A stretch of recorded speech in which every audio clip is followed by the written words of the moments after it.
Okay, I'm sat here with Professor Neil Wynn, who's part of the history team here at the University of Gloucestershire. What's your title? Your post? Very grand, Professor of 20th Century American History.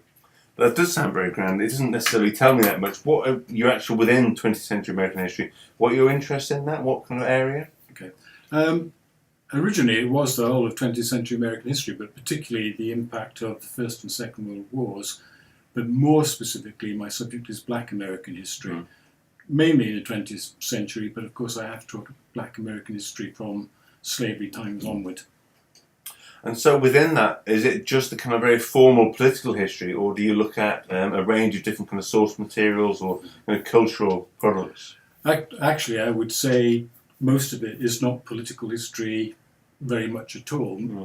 Mainly it is social, particularly the racial aspect, or even broader than the racial aspect. It's mainly social history, but also social and cultural history. I mean, clearly politics and political history does come into it, and particularly in the interaction of African Americans and the federal government. But mainly I focus on social and cultural aspects, including, like my colleague Christian O'Connell, music, literature, the arts. So it's quite broad, really. So the kind of materials that you're studying to get a sense of that period aren't just kind of books and kind of the sources that traditional people might have in their mind as history. No. They're actually much broader than that. Absolutely. In fact, that's one of the things I think which is in common with all my colleagues in history is the stress on the breadth of historical source material. It used to be referred to as documents, now we call them texts, but it could be anything from a poem to a song to a painting to a photograph to a political document, to an executive order, to an act of Congress.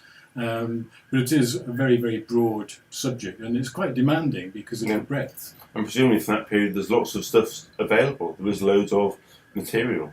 Absolutely. One of the benefits of the internet is just how much American material now is accessible. And American universities are digitizing so much material which is contemporary anyway is accessible.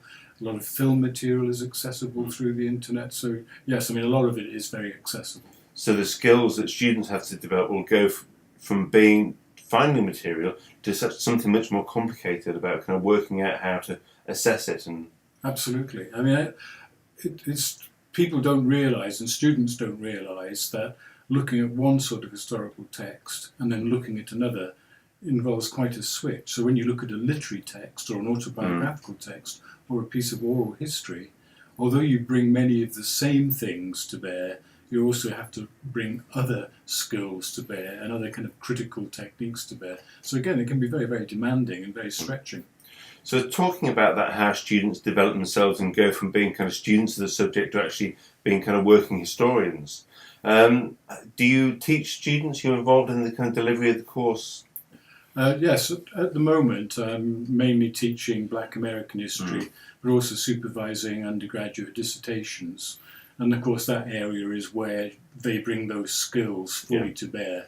And hopefully I'll continue supervising dissertations in the future. So that's working with students in things that they've selected in terms of their things that have really caught their interest over the previous 2 and a bit years, and then giving them the skills and working with them.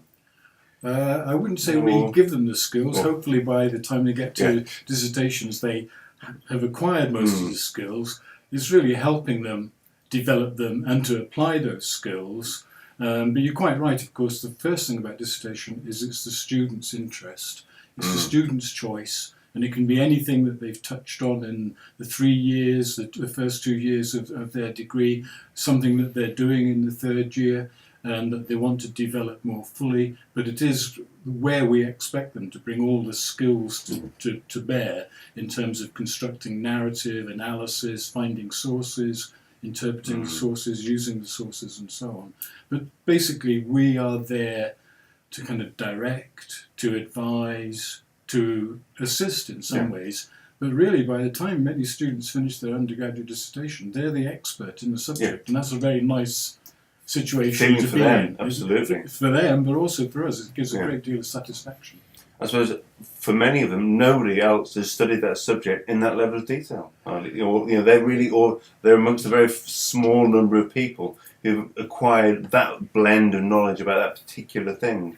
To some extent, that's true, but you have to be very careful. It's an undergraduate dissertation. It's not an MA, and it's not a PhD. So we're not looking for originality, but quite often students do produce original work. I mean, we often acknowledge in our own writing the contributions that students have made to our own work and to our own thoughts, and quite often it comes from dissertations. So they've uncovered a particular piece of evidence. Absolutely. Or the particular approach or a particular aspect of it can be quite unique.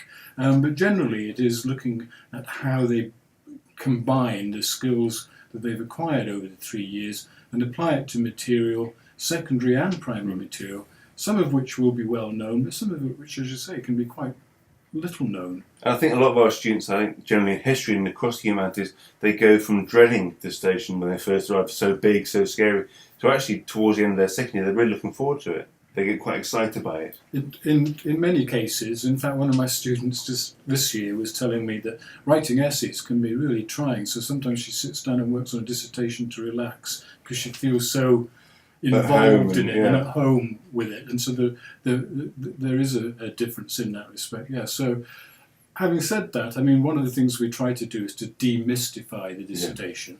At the end of the day, it's between 8,000 and 10,000 words. It's the equivalent, really, of 3 long essays, say, back to back. And if you break it down into pieces and spread it over the year, then it isn't It's perfectly doable. It's just absolutely planning.